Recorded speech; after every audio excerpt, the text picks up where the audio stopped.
ইতিহাসৰ সবতকৈ ভয়ংকৰ পানিশমেণ্ট ডেথ তেওঁৰ সেই ভয়ংকৰ ডেথৰ কথা ভাবি তেওঁৰ সেই ভয়ংকৰ মৃত্যুৰ কথা ভাবি তেওঁৰ ঘাম তেজত পৰিণত হৈছিল তেওঁক 39 বাৰ চাবুকেৰে মৰা হ'ল কাঁইটৰ কিৰীটি পিন্ধোৱা হ'ল তেওঁক থু পেলোৱা হ'ল তেওঁক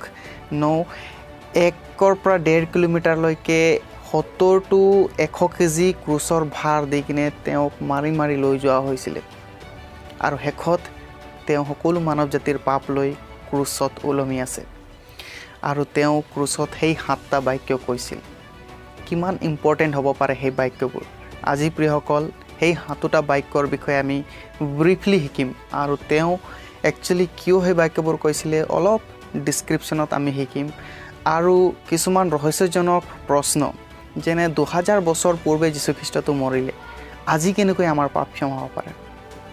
ক্ৰুচত যীশুখ্ৰীষ্টই নিজৰ মাতৃৰ দায়িত্ব জোহনক দিছিলে তেওঁৰ যীশুখ্ৰীষ্টৰ আন ভাই ককাইবোৰ ক'ত গ'ল কিয় তেওঁ নিজৰ মাতৃৰ দায়িত্বভাৰ আন এজন শিষ্যক দিলে এই সকলো কথা আজি আমি এই ভিডিঅ'ত শিকিম এই ভিডিঅ' সম্পূৰ্ণৰে চাব আৰু আপোনালোকে যদি ভাবে এই ভিডিঅ' মহত্বপূৰ্ণ শ্বেয়াৰ কৰিব পাৰে মই ব্ৰুনো আৰু আপোনালোক সকলোকে আমাৰ এই চেনেলত স্বাগতম কৰিছোঁ আপোনালোকে যদি প্ৰথমবাৰ আমাৰ চেনেলত আছে সাবস্ক্ৰাইব কৰিব পাৰে ফেচবুকত থাকিলে ফলো কৰিব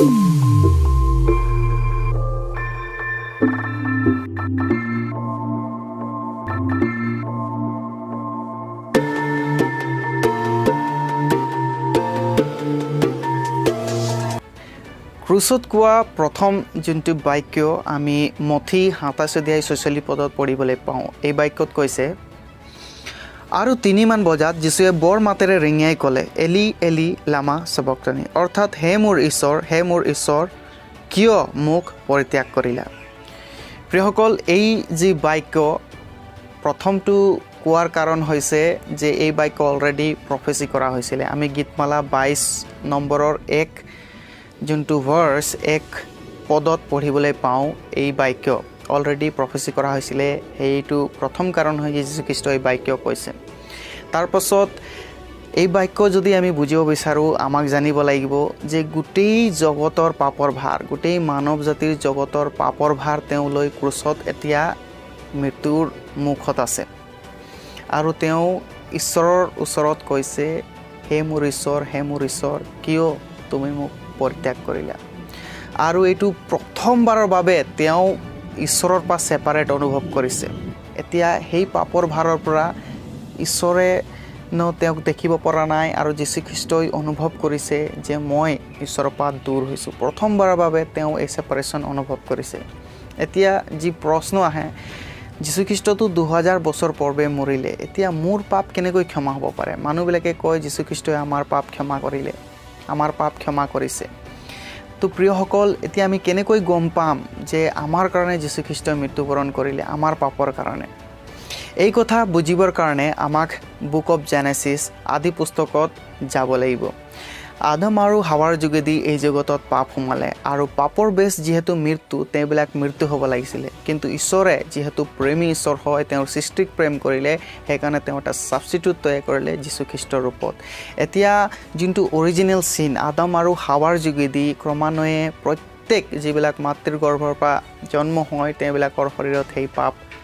মানে আমি পাপতেই জন্ম গ্ৰহণ কৰোঁ কৈছে সামছ নাম্বাৰ 51ত আমি পঢ়িবলৈ পাওঁ দায়ুদে কৈছে তো আমি মানুহ হোৱা জন্মৰ পৰাই আমি পাপী আৰু সেই পাপ যোনটো অৰিজিনেল চিন আদাম আৰু হাৱাৰ যোগেদি আমি পাই আহিছোঁ আৰু সেই পাপক যীশুখ্ৰীষ্টই ক্ৰুচত বলিদান হৈ তেওঁ সেই পাপ মোচন কৰিলে আমাৰ পাপ ল'লে আৰু আমি নহয় আমাৰ পিছত যিমানেই জেনেৰেশ্যন হয়তো থাকিব পাৰে যদি জন্ম হয় তেওঁবিলাক সেই পাপৰ পৰা ক্ষমা পাব কাৰণ যীশুখ্ৰীষ্টই সেই অৰিজিনেল চিন আমাৰ পৰা অতৰাই ঈশ্বৰৰ লগত যোনটো সম্পৰ্ক ভাঙি গৈছিলে প্ৰথম অৱস্থাত তেওঁবিলাকে শাৰীৰিকভাৱেতো নমৰিলে কিন্তু আত্মিকভাৱে তেওঁবিলাক মৰি গৈছিলে ঈশ্বৰৰ পৰা দূৰ হৈছিলে কিন্তু সেই দূৰ হোৱাটো যীশুখ্ৰীষ্টই আহি পুনৰ তেওঁবিলাকে যীশুখ্ৰীষ্টই যোগ কৰিলে আৰু ঈশ্বৰৰ লগত সম্বন্ধটো গঢ়ি দিলে আৰু আমি এতিয়া যিহেতু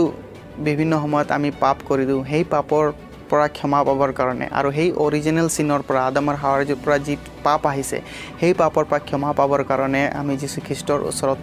যদি যাওঁ আমি যদি ক্ষমা বিচাৰোঁ তেওঁ ধাৰ্মিক কৈছে, আমি জাকবত পঢ়িবলৈ পাওঁ তেওঁ ধাৰ্মিক, তেওঁ আমাৰ পাপবোৰ ক্ষমা কৰিব। আমি জোহন 14:6 পঢ়িবলৈ পাওঁ তেওঁই সত্যবাদ আৰু জীৱন, তেওঁৰ যোগেদি নগ'লে আমি অনন্ত জীৱন নাপাওঁ। তো যীশুখ্ৰীষ্টই এটা আল্টিমেট ছেক্ৰিফাইচ হয়, যাৰ যোগেদি আমি আমাৰ অৰিজিনেল চিন তথা আমাৰ সকলো পাপৰ পৰা ক্ষমা পাব পাৰোঁ। তো আমাৰ সকলোৰে কাৰণে তেওঁ সেই ক্ৰুচত প্ৰাণ দিলে, আৰু সেই পাপৰ কাৰণে ঈশ্বৰে একচুৱেলি তেওঁক মানে চাব পৰা নাই, আৰু যীশুখ্ৰীষ্টইও অনুভৱ কৰিছে, আৰু তেওঁ কৈছে, হে মোৰ ঈশ্বৰ, কিয় তুমি মোক পৰিত্যাগ কৰিলা। ক্ৰুচত কোৱা দ্বিতীয় যোনটো বাক্য সেইটো আমি লুক তাৰ 23:34 পঢ়িবলৈ পাওঁ। এই বাক্যত কৈছে, হে ঈশ্বৰ, এওঁলোকক ক্ষমা কৰা, কাৰণ এওঁলোক কি কৰিছে এই বিষয়ে নাজানে। এতিয়া ক্ৰুচত যেতিয়া যীশুখ্ৰীষ্টই হেং হৈ আছিলে, যিবিলাক চ'লজাৰ আছিলে তেওঁবিলাকে যীশুখ্ৰীষ্টক মক কৰি আছে, তেওঁবিলাকে ঠাট্টা উৰাই আছে, তেওঁবিলাকেনো বিভিন্ন ধৰণৰ কথা কৈ আছে। তুমি যদি ঈশ্বৰ নিজকে বচোৱা, তুমি যদি ঈশ্বৰ হোৱা, কেলে ইয়াত মানে হেং হৈ আছা, কেলে টাঙি দিয়া হৈছে তোমাক, কিয় ইমান পেইন বেয়াৰ কৰিছা, কিয় ইমান দুখ তুমি সহন কৰিছা, সেই সকলো কথা। কিন্তু সেই তাতে আমি এই বাক্য চাবলৈ পাওঁ, হে ঈশ্বৰ, এওঁলোকক ক্ষমা কৰা, এওঁলোক কি কৰিছে এই বিষয়ে নাজানে কৈছে। এই বাক্য যোগেদি আমি গম পাব পাৰোঁ তেওঁৰ লিমিটলেছ যোনটো মানে সীমাহীন যোনটো প্ৰেম, সীমাহীন তেওঁৰ যোনটো দয়া, সীমাহীন তেওঁৰ যোনটো কৰোণা, সেই কৰোণা তেওঁ দৰ্শাইছে। মানুহৰ পাপ যিমানেই ডাঙৰ হওক ঈশ্বৰে ক্ষমা কৰিবলৈ ৰেডি আছে, যদি আমি তেওঁৰ ওচৰত হাম্বল হওঁ, তেওঁৰ ওচৰত ক্ষমা বিচাৰোঁ। কিন্তু এই বাক্যত যে যীশুখ্ৰীষ্টই কৈছে, হে ঈশ্বৰ, তেওঁবিলাকক ক্ষমা কৰা, তেওঁবিলাকক যে ঈশ্বৰে ক্ষমা দিছে সেইটো নহয়, কিন্তু ইয়াত বাক্যটো হৈছে যে ঈশ্বৰে তেওঁৰ লিমিটলেছ যোনটো সীমাহীন প্ৰেম আৰু কৰোণা তাক দৰ্শাব বিচাৰিছে। ক্ৰুচত কোৱা তৃতীয়টি যোনটো বাক্য আমি লুক 23:43 পঢ়িবলৈ পাওঁ। এই বাক্যত যীশুখ্ৰীষ্টই সেই চোৰজনক কৈছে যে, মই তোমাক স্বৰূপকৈ কওঁ, তুমি আজিয়েই মোৰ লগত পৰম দেশত সংগী হ'বা। প্ৰিয়সকল, এই যি বাক্য আমি জানো যীশুখ্ৰীষ্টই ক্ৰুচত আছে, আৰু তেওঁৰ দুয়োফালে দুইজন ডকাইত চোৰহঁতক ৰখা হৈছে ক্ৰুচত। তো তাত এজন চোৰে যীশুখ্ৰীষ্টৰ ওচৰত কনফেছ কৰিছে, আমি যি কৰ্ম কৰিলোঁ এইটো পোৱাৰ যোগ্য, কিন্তু এই মানুহজন একো কৰা নাই, একো পাপ কৰা নাই, কিন্তু তেওঁ এই দশা হ'ব লগা হৈছে। আৰু তেওঁ বিশ্বাস কৰিলে যে তেওঁৱেই ঈশ্বৰ হয়, আৰু তেওঁ কৈছে, আপুনি যদি আপোনাৰ দেশত যায় আমাক স্মৰণ কৰিব, মোক স্মৰণ কৰিব। তো সেই মৰ্মে যীশুখ্ৰীষ্টই তেওঁক কৈছে যে আজি তুমি মোৰ লগত পৰম দেশত সংগী হ'বা। তেওঁৰ বিশ্বাস জানি যীশুখ্ৰীষ্টই তেওঁক ক্ষমা কৰিছে আৰু পৰম দেশত সংগী হ'বলৈ এচুৰেঞ্চ দিছে। এই বাক্য বহুতে মিছ ইণ্টাৰপ্ৰেট কৰে আৰু কয় যে আমি বাপ্তিস্ম নোলোৱাকৈ স্বৰ্গ যাব পাৰোঁ, বা কিছুমানে কয় বাপ্তিস্ম নোলোৱাকৈ আমি স্বৰ্গ যাব পাৰোঁনে। তো প্ৰিয়সকল, আমি এই বাপ্তিস্মৰ যোনটো কুৱেশ্যন আমি প্ৰথমে বুজিব লাগিব যে বাপ্তিস্মা কোনো স্বৰ্গ যোৱাৰ চাৰ্টিফিকেট নহয়, এইটো এটা পাব্লিক ডিক্লেৰেশ্যন হয়, এটা সমাজৰ আগত কনফেশ্যন হয় যে আজিৰ পৰা মই যীশুখ্ৰীষ্টক বিশ্বাস কৰিছোঁ। তো আমি যেতিয়া এটা সমাজত থাকোঁ বা আমি যোনো মণ্ডলীত যদি ভাগি হৈছোঁ, তেনেহ'লে বাপ্তিস্মা লোৱাটো এটা প্ৰয়োজনীয় বিষয়, কাৰণ আমি এইটো বাইবেলত পাওঁ। তো আমাৰ যদি সময় আছে, আমি ইনাফ সময় পাইছোঁ ঈশ্বৰৰ বিষয়ে বুজিবৰ কাৰণে, আমি তেওঁত বিশ্বাস কৰিছোঁ, তেনেহ'লে মণ্ডলীৰ ভাগি আৰু পাব্লিক ডিক্লেৰেশ্যনৰ কাৰণে বাপ্তিস্মা প্ৰয়োজন আছে। আমি এই কণ্টেক্সটত যদি চাওঁ, সেই মানুহজন ক্ৰুচত আছে এতিয়া, আৰু নামি কিনে যে ক'ৰবাত গৈ বাপ্তিস্ম ল'ম, কোনোবাই যে আহি মোক বাপ্তিস্ম দিব, মৃত্যুৰ মুখত তেওঁৰ কোনো চান্সেছে নাই। তেওঁ ডাইৰেক্টলি যীশুখ্ৰীষ্টৰ ওচৰত কনফেছ কৰি কৈছে, তেওঁৰ সময়ে নাই, আৰু সেই সময়ত তেওঁ যীশুখ্ৰীষ্টৰ কনফেছ কৰি কৈছে, আজি মোক ক্ষমা কৰি পৰম দেশত লৈ যাবা, আৰু যীশুখ্ৰীষ্টই সেই মৰ্মে তেওঁৰ প্ৰাৰ্থনা শুনিলে, তেওঁক ক্ষমা কৰিলে। তো যি কি নহওক, আমি এটা কথা বুজা উচিত এই বাক্যৰ পৰা, যে আমি যেতিয়াই কনফেছ কৰোঁ, আমি যেতিয়াই ক্ষমা বিচাৰোঁ, সেই মুহূৰ্তত ঈশ্বৰে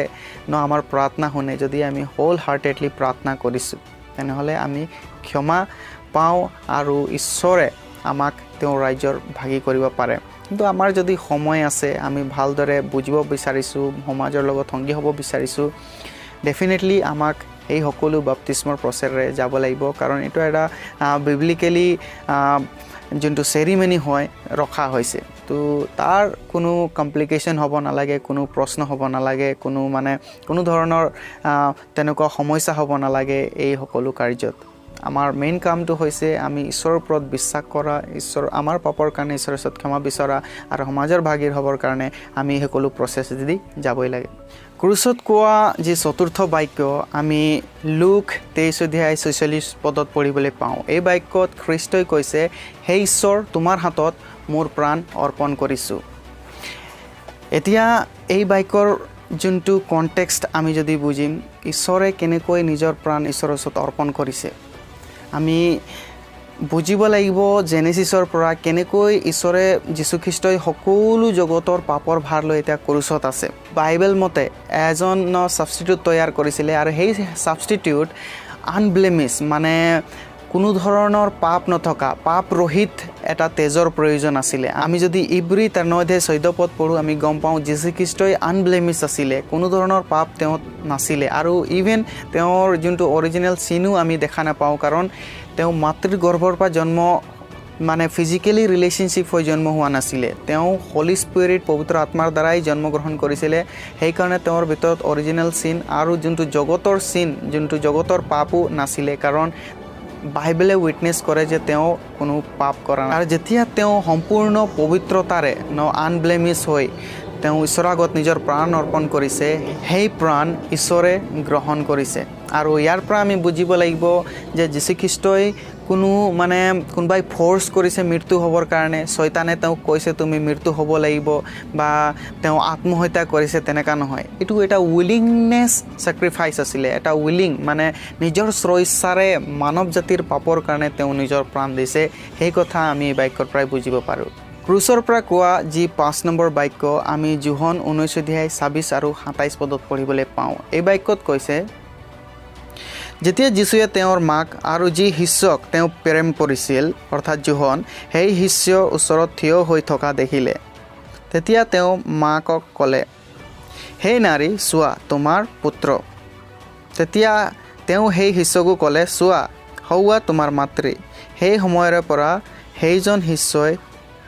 তেওঁক নিজৰ ঘৰলৈ লৈ গ'ল প্ৰিয়সকল এই মুহূৰ্তত তেওঁ ক্ৰুচৰ পৰা যি কথা ওলাইছে বহুত মহত্বপূৰ্ণ এতিয়া তেওঁ ইমান পেইন বেয়াৰ কৰি আছে মই কৈ গ'লোঁ যে তেওঁক 39 বাৰ চাবুকেৰে মৰা হৈছিলে কমেও 1.5 কিলোমিটাৰমান তেওঁ 70 পৰা 100 কেজি যোনটো ক্ৰুচ লৈ গৈছে আৰু গোটেই ৰাতি তেওঁক মৰা হৈছিলে থু পেলাইছে কাঁইটৰ কিৰিটি ইভেন বুকিব পৰা নাই আৰু তেনেকুৱা এটা পেইনত কোনে এজন মানুহৰ বিষয়ে চিন্তা কৰিব তেওঁ নিজৰ মাতৃৰ বিষয়ে চিন্তা কৰিছে নিজৰ আৰ্থলি যোনটো মাদাৰ আছিলে পৃথিৱীৰ যোন মাতৃ আছে তাইৰ বিষয়ে চিন্তা কৰি যোহনক তাইৰ দায়িত্বভাৰ দি আছে এতিয়া বহুতে প্ৰশ্ন সোধে যোসেফ ক'ত গৈছিলে বা যীশুখ্ৰীষ্টৰ আন ভাই ককাইবোৰ নাছিলে নেকি যে নিজৰ মাতৃক লৈ যাব পাৰিলেহেঁতেন প্ৰিয়সকল এই প্ৰশ্ন আমি বুজিবৰ কাৰণে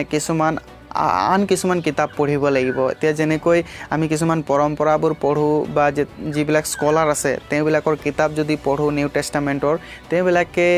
মানে কয়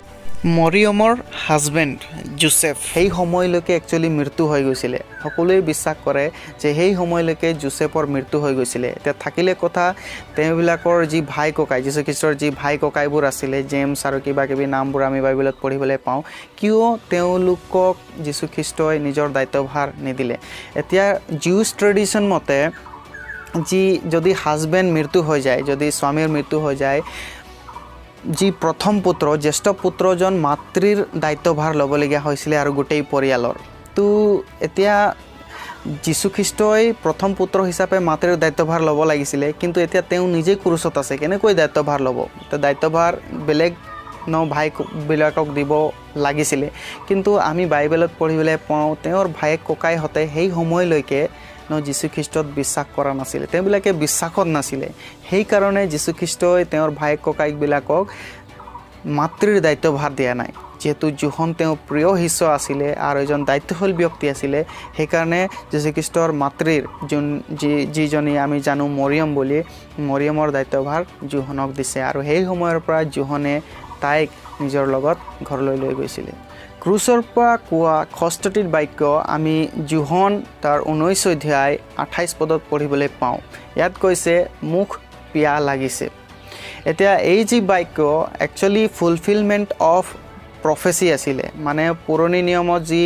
ভৱিষ্যতবাণী কৰা হৈছিলে তাৰ ফুলফিলমেণ্ট আছিলে সেই বাক্য পূৰ্ণ হ'বৰ কাৰণেহে যীশুখ্ৰীষ্টই এই বাক্য কৈছিলে আমি গীতমালা 69:21 পদত ইয়াৰ বিষয়ে পঢ়িবলৈ পাওঁ আৰু যোনটো নেকি জিউছ ট্ৰেডিশ্যন আছিলে আৰু ক্ৰুচত মানে যিবিলাক মৃত্যু হয় তেওঁলোকক একচুৱেলি সেই পানী দিয়াৰ এটা নিয়মো আছিলে আৰু তেওঁবিলাকে সেই মৰ্মে স্পঞ্জত দ্ৰাক্ষৰস মিহলাই যীশুখ্ৰীষ্টক খুৱাব বিচাৰি আছিলে তো প্ৰিয়সকল এইটো এটা প্ৰফেচি আছিলে আৰু প্ৰফেচি ফুলফিলমেণ্ট আছিলে আৰু